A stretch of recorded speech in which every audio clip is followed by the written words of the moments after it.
प्रिय दर्शकों, आपका फिर से एक बार स्वागत है हमारे सैबत स्कूल के अध्ययन में। परमेश्वर के भी हम बहुत धन्यवादी हैं कि उसने हम सबको सुरक्षित रखा है और आज हम सैबत स्कूल के पाठ का अध्ययन मिलकर कर सकते हैं। मैं चाहती हूँ अपने जो हमारे मेहमान हैं उनका भी मैं स्वागत करना चाहती हूँ और आप सबका भी एक बार फिर से स्वागत है। इससे पहले कि हम अपने अध्ययन में चलें, आइए हम प्रार्थना करेंगे। पास्टर भारती से मैं रिक्वेस्ट करूंगी वो हम सब के लिए प्रार्थना करें। आइए दुआ करें। ज़मीन और आसमान के बनाने वाले परवरदिगार, हमारे ज़िंदगी के मालिक, हम तेरे शुक्रगुजार हैं खुदामंद कि तूने एक बार फिर अपने पवित्र वचन के साथ हम तमाम को परमेश्वर ये मौका दिया है कि हम एक दूसरे के साथ बैठकर तेरे पवित्र वचन को सीख सकें और परमेश्वर अपने जीवन में इस्तेमाल कर सकें, जिससे कि तेरी कलीसिया की बढ़ोतरी हो सके। हम तमाम की अगुवाई कर और अपनी महिमा के लिए इस्तेमाल कर, मसीह यीशु के नाम में मांगते हैं, आमीन।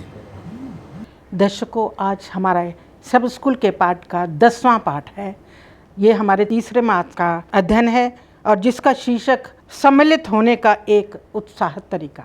सम्मिलित होना मतलब एक छोटे से समूह में सम्मिलित होना और वो हमें कितना उत्साहित करता है, इस विषय में हम सीखेंगे। और वो भी ख़ास तौर से परमेश्वर के वचन को सीखने में, छोटे छोटे समूहों के द्वारा, छोटी छोटी मंडलियों के द्वारा, जो हमने बाइबल में देखा। बाइबल के द्वारा हम सीखते हैं कि किस तरह से परमेश्वर का काम छोटी छोटी मंडलियों के द्वारा, समूह के द्वारा किया गया।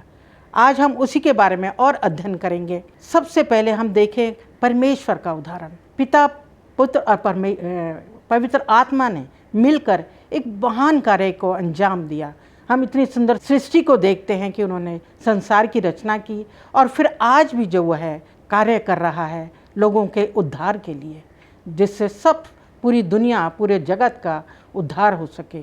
और वही चाहता है कि हम सब मिलकर छोटे छोटे समूह में शामिल होकर परमेश्वर के कार्य को आगे बढ़ाएं। दर्शकों, मैं इससे पहले कि हम अपने अध्ययन में चले, याद वचन को हम लोग पढ़ लेते हैं। हमारा आज का याद वचन मत्ती की किताब उसके 9वें अध्याय की 37 और 38 पद से लिया गया है, जिसमें इस तरह से लिखा है, तब उसने अपने चेलों से कहा, पक्के खेत तो बहुत हैं पर मजदूर थोड़े हैं, इसलिए खेत के स्वामी से विनती करो कि वह अपने खेत के लिए मजदूर भेज दे।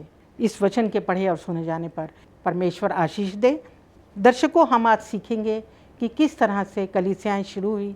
जब हम बाइबल का अध्ययन करते हैं उसमें हम पाते हैं कि कैसे परमेश्वर का कार्य आगे बढ़ा। हम प्रारंभिक कलीसिया को भी देखते हैं, उन्होंने भी जो है कार्य किया छोटे छोटे समूह में, घरों में बैठकर, और किस तरह जोश के साथ एक दूसरे की हिम्मत अफजाई करते हुए, वचन का ज्ञान पाते हुए, एक दूसरे को विश्वास में मजबूत करते हुए और गहराई के साथ प्रार्थना करते हुए और एक दूसरे को साक्षी देते हुए अपने कलीसिया में और बाहर जाकर लोगों को साक्षी देकर परमेश्वर कार्य को अंजाम दिया। और आज उनकी वजह से ये कलाम हम तक है और वो हमें सिखाना चाहता है कि हम भी उसी तरह जो है परमेश्वर के कार्य को आगे बढ़ाएं।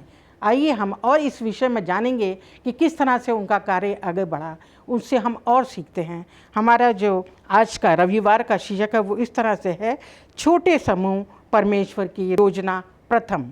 मैं मिस्टर राजेश चंद्र जी से चाहूँगी कि वो इस पर रोशनी डालें। छोटे समूह का क्या महत्व है और उसका क्या उद्देश्य है। जैसा कि आपने इस पाठ का शीर्षक पढ़ा है, छोटे समूह परमेश्वर की योजना प्रथम, तो ये छोटा समूह क्या है और इससे क्या तात्पर्य है, इसका क्या मतलब है, इसका क्या उद्देश्य है, तो आज हम इस रविवार के पाठ में इसके बारे में सीखेंगे। छोटा समूह एक छोटी कलीसिया है जहाँ कुछ लोग मिलकर परमेश्वर का वचन दूसरों के साथ बांटते हैं। और यदि हम उत्पत्ति उसका पहला अध्याय और उसके पहले और दूसरे आयत में पढ़ें और इब्रानियों की किताब और उसका पहला अध्याय और पहले और दूसरे पद में पढ़ें और इफिसियों की किताब उसका तीसरा अध्याय और 8वें पद में हम पढ़ें, तो इससे हमें परमेश्वर की एकता की बात समझ में आती है और हम उससे सीख सकते हैं कि किस प्रकार से परमेश्वर शुरू से ही, परमेश्वर और पुत्र और पवित्र आत्मा तीनों एक साथ वो थे। पिता, पुत्र और पवित्र आत्मा वो सृष्टि के समय में भी एक साथ थे, उन्होंने मिलकर सृष्टि की रचना करी। हालांकि उनके जो कार्य थे पिता, पुत्र और पवित्र आत्मा के अलग अलग थे, लेकिन उन्होंने एक साथ काम किया। हम ये देखते हैं कि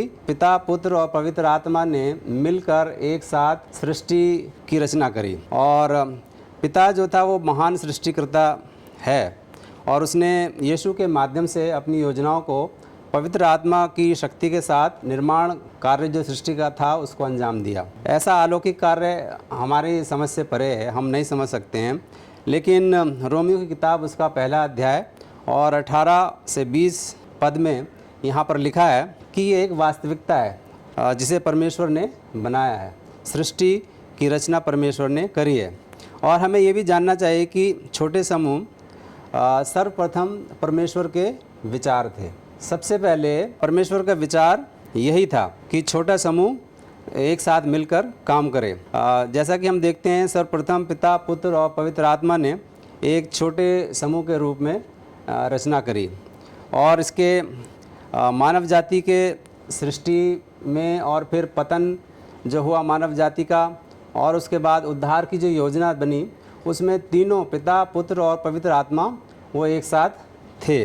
उन्होंने एक साथ इसकी पवित्र आत्मा के साथ मिलकर काम किया। और एलन जी वाइट भी हमें ये बताती हैं कि पिता, पुत्र और पवित्र आत्मा वो एक छोटे समूह में होकर मानव जाति को छुड़ाने के उद्देश्य के लिए कार्य करती हैं और एकजुट होते हैं। वो उद्धार की योजना अनंत काल से और अनंत काल तक अपना स्थान बनाए हुए है। ईश्वर के लिए मानव जाति को बचाना वो सबसे ज़्यादा महत्वपूर्ण है और उससे ज़्यादा महत्वपूर्ण कोई बात नहीं है। सबसे महत्वपूर्ण बात यह है कि परमेश्वर, पिता, पुत्र और पवित्र आत्मा तीनों मिलकर मानव जाति को छुड़ाने के लिए कार्य कर रहे हैं।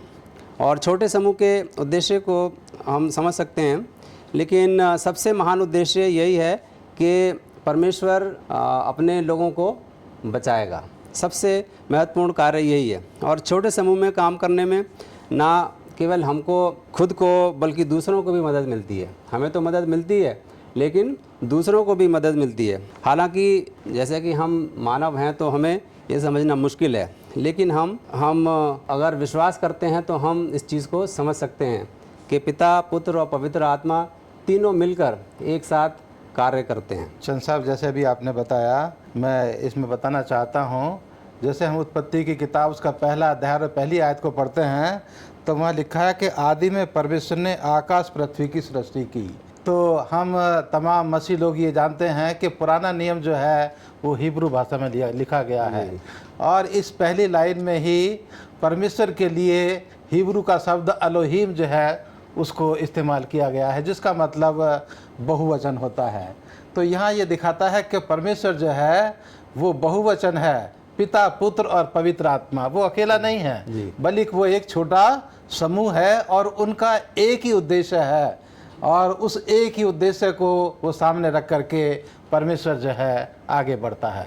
बहुत ही उत्तम उदाहरण उनका हमें मिलता है इकट्ठे होकर कार्य करने में।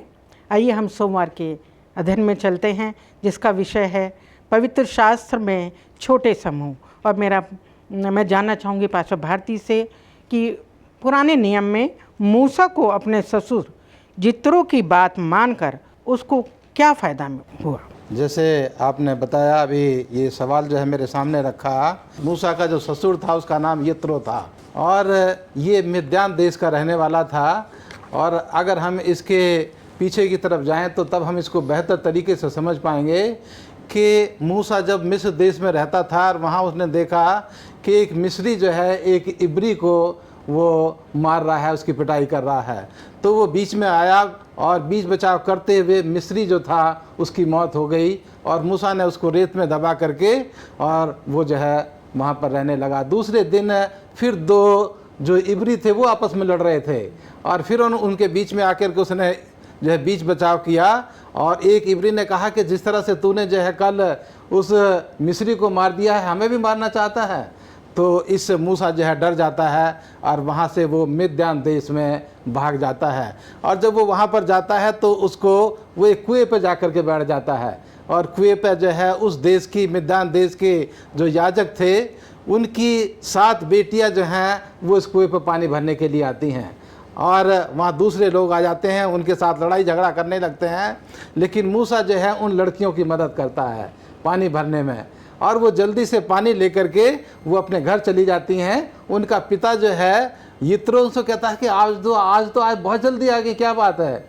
तो तब उन्होंने बताया कि एक व्यक्ति है कुएं के ऊपर जिसने हमारी मदद करी है, और हम जो हमारी पानी खींचने में, पानी निकालने में हमारी मदद करी, और जो लोग हमसे लड़ाई कर रहे थे, झगड़ा कर रहे थे, उनसे उसने जो है बताया। यित्रो ने कहा कि वो आदमी कहाँ है, उसको जल्दी से बुलाओ। और वो जो है उसको बुलाया गया, और यित्रो ने जो उसके अपने घर में उसका आदर सम्मान किया और उसको जो है अपने घर में रहने की जगह दी। और समय के गुजरते हुए यित्रो ने अपनी बेटी सिपोरा की शादी उससे की, और मूसा के द्वारा उसको 2 बेटे गिसोम और एलिएजर जो है वो पैदा हुए। और अब जब मूसा जो है भेड़ बकरियां चरा रहा है मिद्यान देश में, तो झाड़ी में उपस्थित होकर के परमेश्वर से बात करता है और उसको ये बड़ी जिम्मेदारी देता है कि तू वापस मिस्र देश को जा और जा कर के मेरी कौम को जो है निकाल करके ला। और वो परमेश्वर के कहने के मुताबिक अपनी कौम को निकाल कर लाता है। और जब वो जंगल में सफ़र कर रहे होते हैं मिद्यान देश में, तब यित्रो को पता लगता है, और यित्रो अपनी बेटी और अपने दोनों नातियों को लेकर के मूसा से मुलाकात करने आता है और देखता है कि मूसा किस तरह से दिन रात जो है वो मेहनत कर रहा है इन लोगों की समस्याओं को सुलझाने के लिए। तो तब यित्रो जो है, या मैं पढ़ूंगा निर्गमन की किताब उसका 18 अध्याय उसकी 21 आयत से लिखा है कि फिर तो इन लोगों में से ऐसे पुरुषों को छांट ले जो गुणी और परमेश्वर का भय मानने वाले, सच्चे और अन्याय के लाभ से घृणा करने वाले हों, और उनको 1000-1000, 100-100, 50-50 और 10-10 मनुष्यों पर प्रधान नियुक्त कर दे। तो यित्रो अपने दामाद को यह सलाह देता है कि इनको 10-10 में, 50-50 में, 100-100 में और 1000-1000 में जो है एक ये ग्रुप जो है इनको तो बना दे, जिससे कि तेरा बोझ जो है वो हल्का हो सके। और उसने अपने ससुर की बात मानी और मान करके उनको ग्रुप में बांटा, उनके ऊपर उसने प्रधान नियुक्त कर दिए। और अब वो देखता है मूसा कि ऐसा करने से उसको जो है कितना फ़ायदा हुआ है। उसका जो बोझ था उसके कंधों के ऊपर, उस पूरी कौम को समस्याओं को सुनने का, उनकी अगुवाई करने का, उनकी देखभाल करने का, अब वो कितना हल्का जो है उसका बोझ हो गया है, और उससे जो है उसको बहुत फ़ायदा हुआ। और वो छोटे छोटे ग्रुप में अपनी समस्याओं का समाधान अपने आप कर पाए अपने लीडर के द्वारा। जी धन्यवाद पास्टर भारती। अभी हम मंगलवार के अध्ययन में चलते हैं जिसका शीर्षक है सेवा के लिए संगठित। मिस्टर राजेश प्लीज़ बताइए, छोटे समूह हमें किस प्रकार की संभावनाएं प्रदान करते हैं? छोटे छोटे समूह जो हैं वो हमें बड़ी बड़ी संभावनाएं प्रदान करते हैं, और इसको और अच्छे से समझने के लिए हम 1 कुरिन्थियंस उसका 12वां अध्याय और 12 से लेकर 25 तक अगर हम पढ़ें तो वहाँ पर बहुत अच्छे से समझाया गया है कि जिस प्रकार से मानव शरीर छोटे समूह में और पूरी सामंजस्यतापूर्ण समन्वय बना के रखता है और कार्य करता है, उसी प्रकार से सेवा के लिए भी हम इसी प्रकार से सामंजस्यपूर्ण होकर और परमेश्वर का काम कर सकते हैं।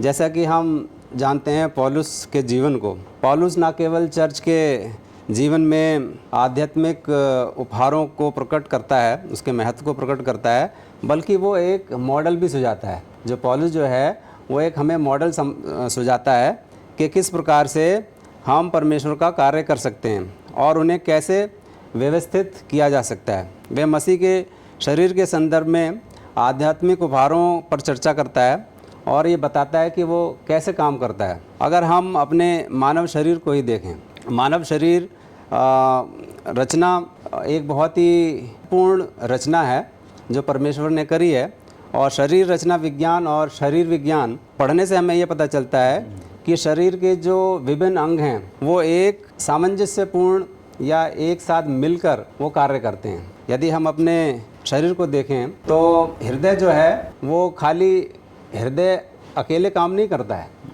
उसके साथ बहुत सारी नसें जुड़ी हैं, रक्त जुड़ा है, और तभी वो कार्य कर सकता है। और जिस प्रकार से अगर हम अपने पाचन क्रिया को देखें तो पाचन क्रिया में केवल हमारा जो पेट है जहाँ पर खाना पहुँचता है, खाली वो ही काम नहीं करता है, लेकिन उसके साथ और दूसरे हमारे शरीर के अंग भी जुड़े हैं, तभी वो अच्छी प्रकार से पाचन क्रिया को पूर्ण कर सकता है। हृदय रक्त संचार, श्वसन और हमारा जो ढांचा है जिसे हम कंकाल कहते हैं, ये हमारे शरीर के बहुत ही जटिल अंग हैं। उसी प्रकार से आध्यात्मिक उपहार भी शरीर के विभिन्न हिस्सों की तरह होते हैं।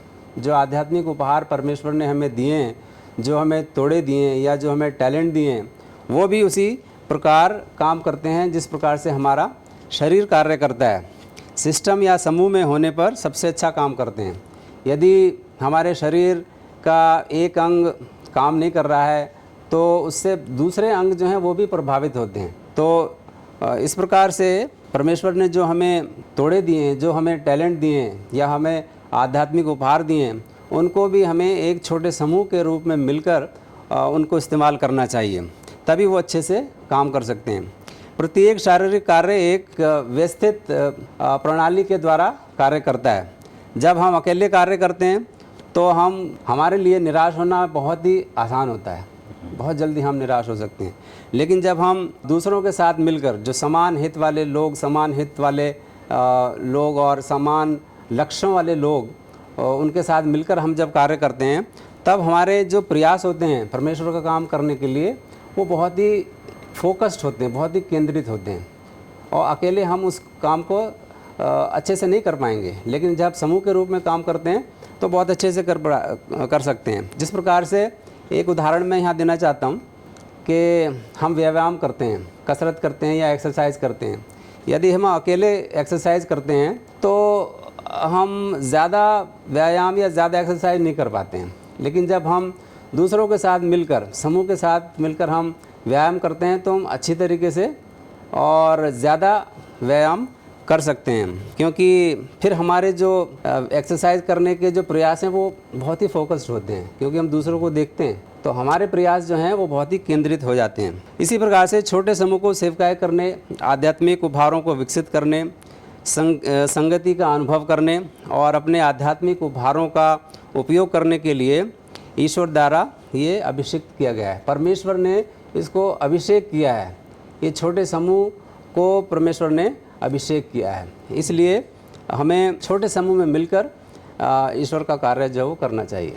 चंद साहब, जैसे अभी आपने बताया उदाहरण देकर के शरीर का, कि हमारे शरीर में जो मेडिकल साइंस बताती है कि 11 मुख्य भाग हैं, और वो 11 मुख्य भाग जब तक मिल कर के वो काम नहीं करते हैं तो हमारा शरीर जो है वो ठीक से काम नहीं कर पाता। तो यहाँ जो है समूह का जिक्र किया गया कि 11 समूह हैं हमारे शरीर के अंदर, हमारे इस बॉडी के अंदर। और जब वो 11 समूह मिलकर के काम करते हैं तो हमारा शरीर जो है वो बहुत अच्छी तरीके से काम करता है। और ऐसी कलीसिया आपस में एक दूसरे को प्रोत्साहित करते हुए और कार्य करते हैं। आइए हम बुधवार के अध्ययन में चलते हैं। पास्टर भारती, आपसे जानना चाहूँगी हमारे, क्योंकि इसका शीर्षक है नया नियम के छोटे समूह। लूका ने उन व्यक्तियों की क्यों चर्चा की जिन्होंने पौलुस के साथ सेवकाई में हिस्सा नहीं लिया? यहाँ मैं एक आयत पढ़ना चाहता हूँ। ये प्रेरितों की किताब, उसका 20 अध्याय, और इसकी यहाँ मैं आपको बताना चाहता हूँ कि यहाँ जो है हम देखते हैं कि परमेश्वर जो है किस तरह से छोटे समूह के साथ जो है वो मिलकर के काम करता है, उनकी अगुवाई करता है। मैं उदाहरण देना चाहूँगा यहाँ पौलुस रसूल का, कि पौलुस रसूल जो है वो इफिसस में प्रचार कर रहे हैं, और इफिसस में प्रचार करते हुए उनके प्रचार की वजह से, उनके सच्चाई के बताने की वजह से वहाँ के लोग उनके विरुद्ध हो जाते हैं, क्योंकि वो कहते हैं कि इंसान के हाथ की बनाई हुई चीज़ जो है वो परमेश्वर नहीं हो सकती। और वहाँ जो है एक जो सुनार जो था दिमोथियस, जो सुनार का काम करता था, सोने की मूर्तियाँ बनवाता था, तो वो उनके खिलाफ हो जाता है और उनको लोगों के सामने खड़ा होकर के कहता है कि देखो ये लोग जो हैं हमारे देश में आ गए हैं, हमारे शहर में आ गए हैं, और ये कहते हैं कि इफिसस की देवी जो है वो उसका कोई महत्व नहीं है। जो कि इफिसस में जो बहुत बड़ा मंदिर था, इफिसस की जो अरमतिया जो देवी थी, उसका बहुत बड़ा मंदिर जो था इफिसस में था। तो पौलुस रसूल जब मूर्तियों को वो कहते हैं कि हाथ की बनाई हुई चीज़ जो है वो परमेश्वर नहीं हो सकती, तो उससे उनके व्यापार के ऊपर बहुत असर पड़ता है, और जो कारीगर थे उनका काम जो है वो ठप हो जाता है। तो इस वजह से ये सुनार जो है देमियतस वो खड़ा होकर के लोगों को चिल्लाने लगता है लोगों के सामने कि देखो इन लोगों को पकड़ो और ये जो है हमें गलत शिक्षा दे रहे हैं। और वहाँ जो है लोग चिल्लाने लगते हैं, लेकिन वहाँ हम देखते हैं कि वहाँ जो शहर का मंत्री था, जो मेयर था, वो आकर के लोगों को शांत करता है और कहता है कि आप लोग जो हैं क्यों ये विरुद्ध की बातें कर रहे हो। और वहाँ हम देखते हैं कि जो भीड़ है वो शांत हो जाती है और पौलुस रसूल जो है उस जगह को छोड़ करके दूसरे शहर में जो है वो चले जाते हैं। और यहाँ हम पाते हैं ये प्रेरितों की किताब उसका 20 अध्याय की 1 से 4 आयत में यहाँ पढ़ रहा हूँ। लिखा है कि जब हुल्लड़ थम गया तो पौलुस ने चेलों को बुलवाकर समझाया और विन से विदा होकर मुख दुनिया की ओर चल दिया। और सारे प्रांत में से होकर और चेलों को बहुत उत्साहित कर वह यूनान में आया। जब 3 महीने रहकर वहाँ से जहाज़ पर सीरिया की ओर जाने पर था तो यहूदी उसके घात में लगे, इसलिए उसने निश्चय किया कि मकदूनिया लौट जाऊं। बिरिया के फुरुस का पुत्र गोपसूत्र, थिस्सलुनिया में से अक्रिथुस और सिकुंदुस, दिरबे का गयूस और तिमोथियस और आसिया का तिखुकुस और थिपियस आसिया तक उसके साथ हो गए। और अखमीरी रोटी के बाद फिलिपिस से जहाज़ पर चढ़कर 5 दिन में तोमास में उनके पास पहुँचे और 7 दिन तक उनके साथ रहे। पौलुस रसूल यहाँ अपने साथ काम करने वालों की जो महत्ता है उसका जो है यहाँ पर जिक्र करता है। जो उसके साथ काम कर रहे थे वो उनका योगदान को बताने में जो है वो यहाँ पर हम देखते हैं कि वो पीछे नहीं हटा कि मेरे साथ जो लोग काम कर रहे हैं, मेरे ग्रुप में जो मेरे साथ हैं, उनका कितना योगदान है, उनका कितना महत्व है। और उनका वो नाम ले करके यहाँ पर कहता है कि इन लोगों ने जब मैं मुसीबत में था मेरी हिम्मत अफजाई की। हम लोगों ने एक दूसरे के साथ बैठ कर के दुआ प्रार्थना की, हमने एक दूसरे की जो है वो एक दूसरे को हमने जो है प्रार्थना की। और यहीं हम देखते हैं कि इस छोटे से ग्रुप ने हर एक व्यक्ति का जो है वो महत्व समझा। पौलुस रसूल ने अपने साथियों का, अपने लोगों का महत्व समझा कि हर एक व्यक्ति की एक महत्वपूर्ण जगह है। और यहाँ देखते हैं कि वे एक दूसरे का समर्थन करते हैं, एक दूसरे को सहयोग करते हैं, जबकि वो अलग अलग शहरों से थे, अलग अलग जगहों से थे, अलग अलग भाषा के बोलने वाले थे, लेकिन उसके बावजूद भी वो मिल कर के साथ बैठते हैं, एक दूसरे के लिए प्रार्थना करते हैं, एक दूसरे की हिम्मत अफजाई करते हैं। और इस तरह से चर्च की बढ़ोतरी जो है वो होती चली जाती है। प्रेरितों की किताब उसका 16 अध्याय उसकी 11 से 15 आयत में यहाँ लिखा है कि जब वो मिल कर के काम करते हैं तो लूदिया नाम की एक स्त्री जो है वो परमेश्वर के वचन को सुनती है, अपने परिवार के साथ परमेश्वर का जो बपतिस्मा है उसको ग्रहण करती है, उनको अपने घर में दावत देती है, उनका आदर और सम्मान करती है, वो मिल कर के बैठते हैं। और दूसरा हम यह पाते हैं प्रेरितों की किताब उसके 12 अध्याय की 11 से 12 आयत में यूहन्ना की माँ थी मरियम का जो घर था, वहाँ की जो छोटी कलीसिया थी वो पतरस के लिए प्रार्थना कर रही थी जब उसको जेल में बंद कर दिया गया था। और उस छोटे से समूह की, उस छोटी कलीसिया की प्रार्थना को खुदा ने सुना, पतरस को जेल से निकाला स्वर्गदूत के द्वारा और उस कलीसिया से उसकी जो है मुलाकात कराई। तो जैसा कि पाई साहब आपने बताया कि छोटी कलीसिया या छोटा समूह बहुत ही महत्वपूर्ण है, और एलन जी वाइट भी हमें ये बताती हैं अपनी ये किताब में कि हमें जो है छोटे समूह में मिलकर काम करना है, हमें एक छोटी कंपनी बनानी है और उसमें हमें काम करना है। तो ये बहुत महत्वपूर्ण है कि हम छोटे समूह बना के परमेश्वर के काम को आगे बढ़ाएं। Thank you pastor Bharati mister Rajesh. आइए हम अगले गुरुवार के अध्ययन में चलते हैं। इसका शीर्षक है छोटा सा समूह एक शक्तिशाली हथियार। ब्रदर राजेश, आप प्लीज़ इस पर रोशनी डालें कि छोटा समूह किस प्रकार से परमेश्वर के हाथों में एक शक्तिशाली हथियार है। जी, छोटा समूह और गतिशीलता, इन दोनों में एक बहुत ही बड़ा संबंध है। छोटा समूह है तो वो जल्दी से और बहुत तेज़ी से परमेश्वर के काम को आगे बढ़ा सकता है। जैसा कि यहाँ पर आज के पाठ में बताया गया है कि छोटा समूह एक वाहन है, एक वाहन के समान है जिसका उपयोग परमेश्वर अपने चर्च को विकसित करने के लिए करता है। और छोटा समूह समस्याओं को व्यक्त करने और अपनी चिंताओं पर चर्चा करने के लिए एक बहुत ही सुरक्षित स्थान माना गया है। कई गैर ईसाई जिनको हम देखते हैं और अगर हम उनसे संपर्क करते हैं और उन्हें चर्च के सेवा के काम में अगर हम उन्हें लाना चाहते हैं तो हम पाते हैं कि वो छोटे समूह की बैठक में वो बहुत ही सहज अनुभव करते हैं, और यदि समूह बहुत बड़ा है तो उसमें ये गैर ईसाई लोग या दूसरे लोग वो सहज महसूस नहीं करते हैं। इसलिए ये बहुत महत्वपूर्ण है कि हम छोटे समूह को लेकर चलें, ताकि हम जो दूसरे लोग हैं, जो गैर ईसाई लोग हैं, उनको हम चर्च सेवा में भाग लेने के लिए एक मौका दे सकें और वो सहज भी अनुभव करेंगे।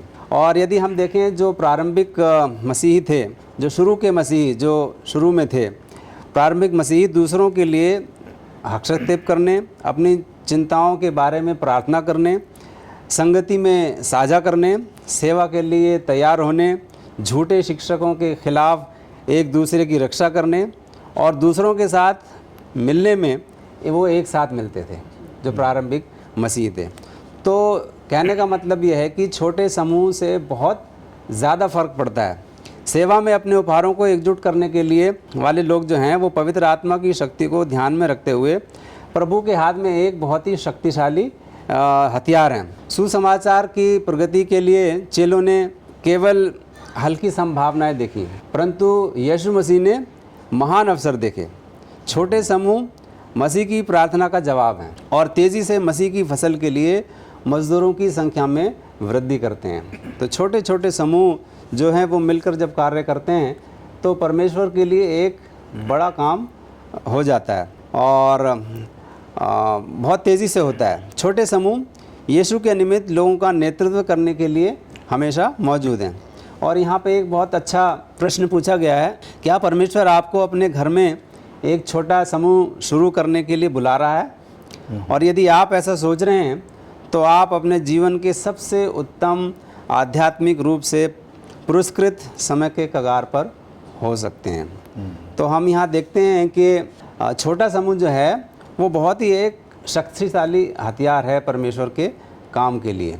हमें आज के बृहस्पतिवार के लेसन से, पाठ से हमें ये शिक्षा मिलती है कि हम छोटा छोटा समूह बना के, छोटी कलीसिया बना के और परमेश्वर का कार्य करें, और इस प्रकार से परमेश्वर का कार्य बहुत तेज़ी से आगे बढ़ेगा, क्योंकि ये छोटा समूह एक वाहन के समान है जो बहुत तेज़ी से आगे बढ़ता है। चंद साहब, जैसे आपने बताया आपने छोटे समूह के बारे में, जब हम परमेश्वर के वचन के बारे में देखते हैं, पुराने नियम या नए नियम के बारे में, तो हम देखते हैं कि खास करके जो छोटे समूह थे वो जब मिलकर के आगे बढ़े तो परमेश्वर का काम जो है वो बहुत तेज़ी के साथ बढ़ा। और ये हम मसीह इतिहास में भी पाते हैं, जो जितने भी चर्च आज दुनिया में काम कर रहे हैं, जिन जिन चर्चों ने इन छोटी कलीसियाओं को जो इस्तेमाल किया, उनको स्थापित किया, वो कलीसियाएँ बहुत तेज़ी के साथ वो बढ़ती चली गई।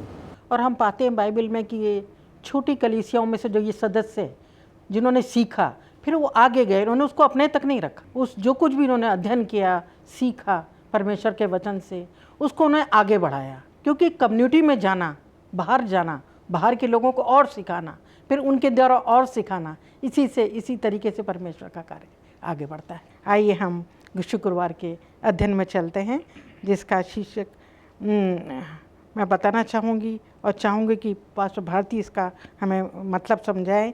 क्या छोटे समूह की सेवकाई से कलीसिया का विकास हो सकता है? हम सब के लिए बहुत ही अच्छा सवाल है सीखने के लिए कि अगर हम परमेश्वर के वचन को जो है वो कलीसिया के काम के लिए इस्तेमाल करते हैं, जैसा कि उदाहरण हमने अभी सीखे हैं पौलुस रसूल का, पतरस का, यूहन्ना का और यहाँ तक कि मूसा का भी, कि जब छोटे समूह स्थापित किए गए और छोटी छोटी कलीसिया जो हैं पौलुस रसूल के द्वारा स्थापित की गई, तो परमेश्वर का वचन बहुत तेज़ी के साथ वो फैलता चला गया।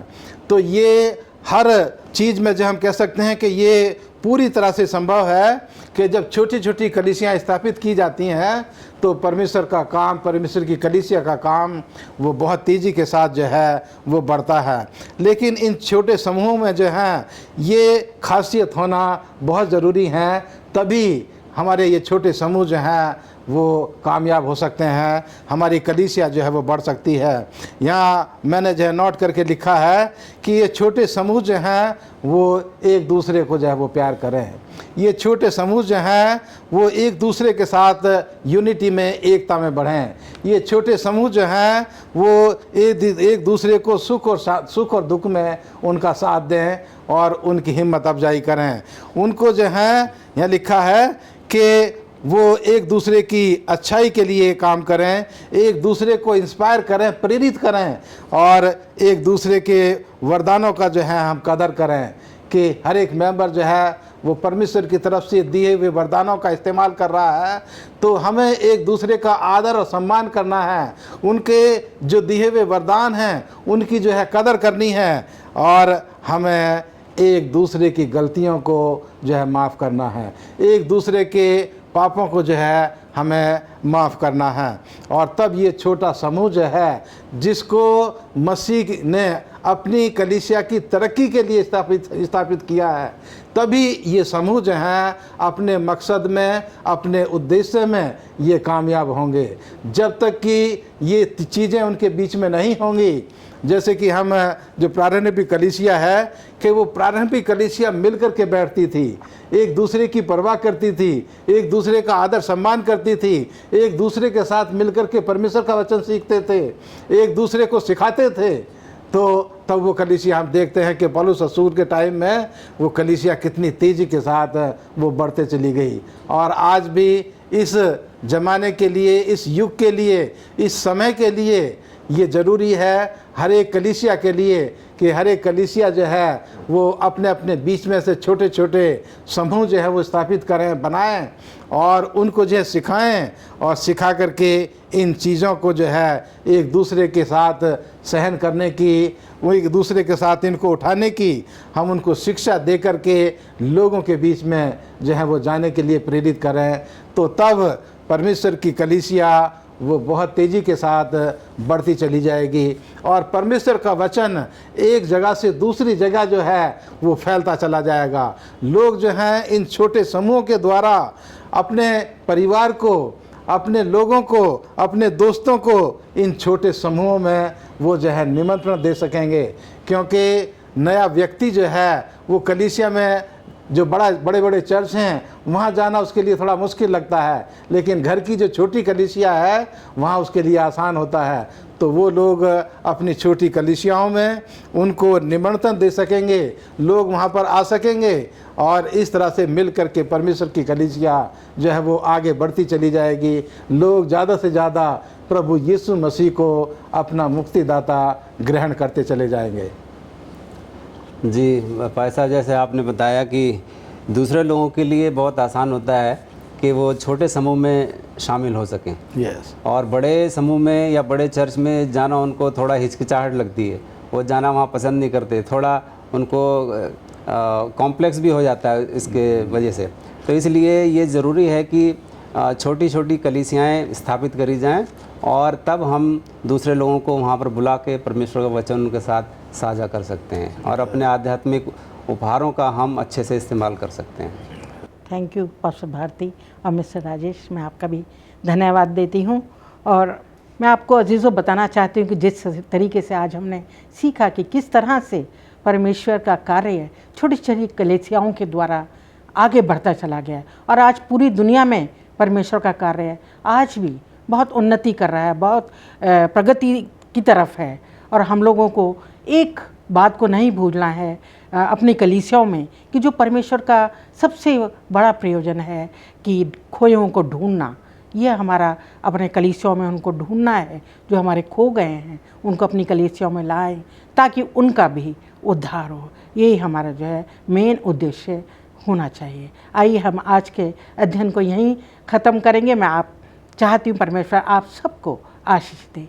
आइए अपने अध्ययन को समाप्त करने के लिए मैं मिस्टर राजेश से कहूँगी कि वो हमारी प्रार्थना करें। हमारे सर्वशक्तिमान परमेश्वर, हम तेरा धन्यवाद करते हैं इस सुंदर समय के लिए जो हम यहाँ व्यतीत कर पाए और आपके वचनों से हम बहुत कुछ सीख सके। आज हमें परमेश्वर आप बहुत सामर्थ्य और शक्ति दें ताकि हम ने आज जो पढ़ा है उस सब को हम अपने जीवन में ला सकें और उसका अनुसरण कर सकें, हम छोटी छोटी कलीसियाँ बना सकें और जो लोग अभी अंधेरे में खोए हुए लोग हैं उनको हम वापस तेरे पास ला सकें। और जिस प्रकार से हम जानते हैं प्रभु कि आपका जो आगमन है बहुत निकट है, हम ज़्यादा से ज़्यादा ये छोटी मंडली बनाकर दूसरे लोगों को बता सकें ताकि वो भी तेरे आगमन के लिए तैयार हो सकें। हम सबको अपने आशीष दे प्रभु ताकि हम तेरा काम अच्छे प्रकार कर सकें। ये छोटी विनती प्रभु यीशु मसीह के नाम से मांगते हैं, दया से सुनो, ग्रहण कर। आमीन। आमीन आमीन। Thank you.